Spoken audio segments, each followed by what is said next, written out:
Baik, Ibu mulai ya. Assalamualaikum warahmatullahi wabarakatuh. Waalaikumsalam warahmatullahi wabarakatuh. Bagaimana kabarnya anak-anak? Baik, Ibu.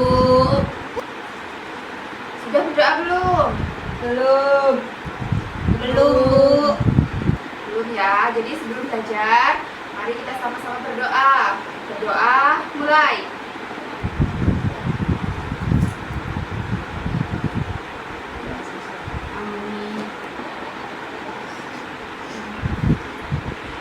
Berdoa selesai.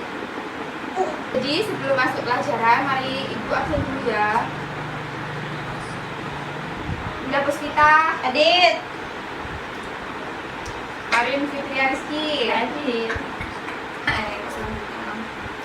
Baik anak-anak, jadi di sini kita belajar tentang pelajaran IPA, yaitu materi tentang rantai makanan.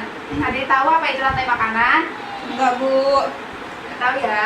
Jadi rantai makanan di sini dijelaskan hubungan makan dan dimakan antara makhluk hidup dan di dalam lingkungannya. Jadi dengan urutan tertentu. Ada 3 peran makhluk hidup di dalam rantai makanan. Yang pertama ada produsen, konsumen, dan pengurai. Apa saja tadi anak-anak? Produsen, konsumen, dan pengurai. Nah, jadi produsen di sini adalah makhluk hidup yang dapat membuat makanannya sendiri dan menjadi sumber makanan bagi makhluk hidup lain. Makhluk hidup yang selalu menjadi produsen adalah tumbuhan, karena tumbuhan dapat melakukan Sintesis. Hasil fotosintesis di sini digunakan untuk pertumbuhan dan sisanya disimpan sebagai cadangan makanannya. Jadi cadangan makanan inilah yang dapat dimanfaatkan makhluk hidup lain. Kemudian yang kedua di sini ada konsumen. Konsumen adalah makhluk hidup yang mendapatkan makanan dari makhluk hidup lain. Konsumen di sini dibagi menjadi beberapa tingkat. Yaitu yang pertama ada konsumen tingkat 1, yaitu konsumen yang mendapatkan makanannya langsung dari produsen. Kemudian yang kedua ada konsumen tingkat 2, yaitu konsumen yang mendapatkan makanan dari konsumen 1. Kemudian yang ketiga ada konsumen tingkat 3, yaitu konsumen yang mendapatkan makanannya dari konsumen 2. Begitu seterusnya hingga berlanjut pada konsumen puncak, yaitu konsumen yang tidak ada lagi yang memangsa. Kemudian selanjutnya yang ketiga ini materi tentang pengurai, yaitu pengurai di sini adalah makhluk hidup yang dapat mengurai zat-zat yang terdapat pada tubuh tumbuhan dan hewan yang sudah mati. Jadi hasil penguraian ini berupa zat hara yang bermanfaat bagi produsen. Contohnya di sini makhluk hidup yang berperan sebagai pengurai adalah apa anak-anak, ada yang tahu? Tidak, Bu. Ya, jadi contohnya di sini ada jamur dan bakteri seperti itu. Jadi kayak ada makhluk hidup yang sudah mati pasti kan akan membusuk, terus ya berubah jadi sudah nggak dapat dikonsumsi lagi.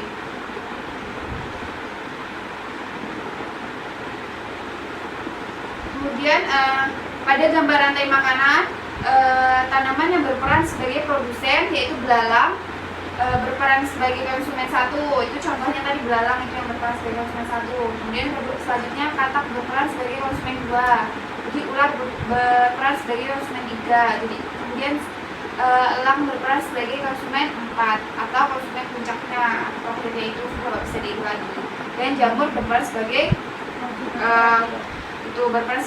pengurainya. Jadi rantai makanan itu seperti ini. Jadi belalang ini berperan sebagai konsumen, katak berperan sebagai konsumen 2, ular berperan sebagai konsumen 3, dan elang berperan sebagai konsumen 3. Kemudian yang terakhir yaitu jamur sebagai pengurai. Nah, baik,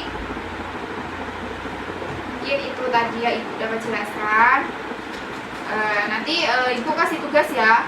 Ya, Nanti Bu. dibuka buku paketnya halaman 171 itu yang apa isiannya dikerjakan 1-5 dan pilihan gandanya dikerjakan semua ya, ada 10 nomor itu. Buku banyak. Ya itu kan tugas untuk 1 minggu depan kan, jadi kalian di rumah bisa belajar juga, nggak main terus. Oke itu, baik, mungkin itu saja yang dapat Ibu sampaikan. Kurang lebihnya mohon maafkan. Wassalamualaikum warahmatullahi wabarakatuh. Waalaikumsalam warahmatullahi wabarakatuh.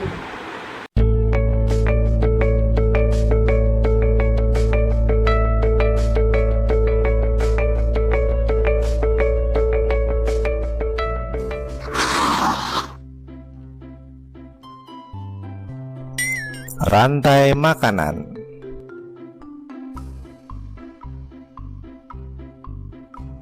Rantai makanan adalah sebuah peristiwa makan dan dimakan antara sesama makhluk hidup dengan urutan-urutan tertentu.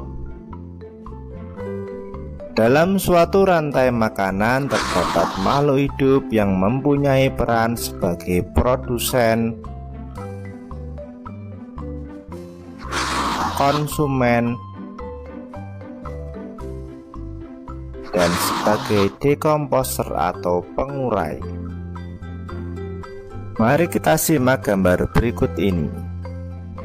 Contoh rantai makanan pada gambar berikut ini terdiri dari rumput, belalang, katak, ular, elang, dan juga pengurai.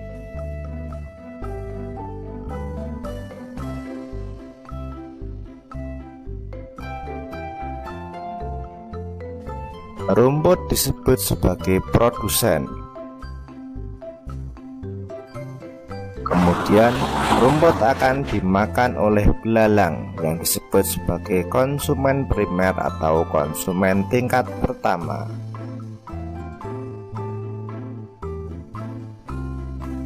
Selanjutnya belalang akan dimakan oleh katak.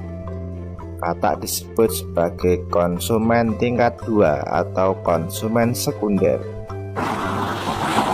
Kemudian katak akan dimakan oleh ular.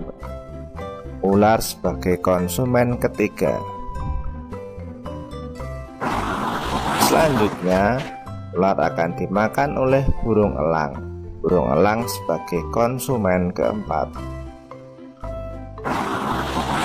Dan pada akhirnya elang akan mati dan diuraikan oleh dekomposer, dalam hal ini adalah jamur atau fungi.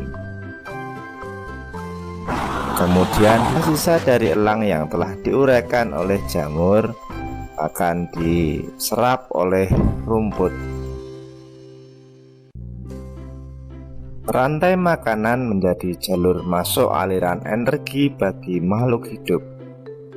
Energi tersebut berasal dari matahari yang diubah oleh organisme autotrof atau pembuat makanan seperti tumbuhan menjadi energi kimia dalam batang, buah, daun, dan sebagainya. Sementara itu, organisme heterotrof atau tak mampu membuat makanan sendiri memperoleh energi dengan memakan organisme autotrof.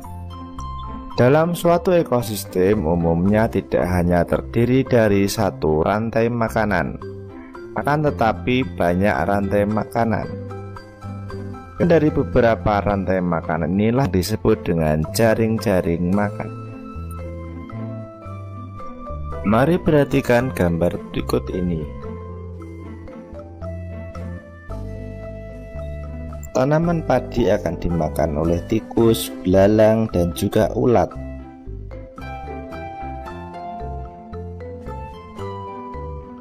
Sementara itu ulat dan belalang juga memakan tanaman lain.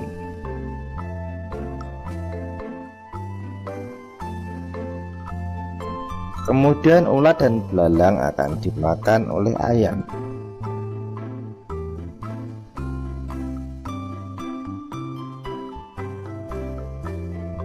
Tikus akan dimakan oleh ular dan burung elang.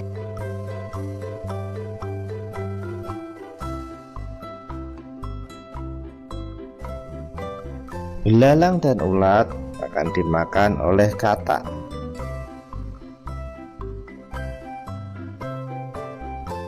Kemudian ayam juga akan dimakan oleh ular.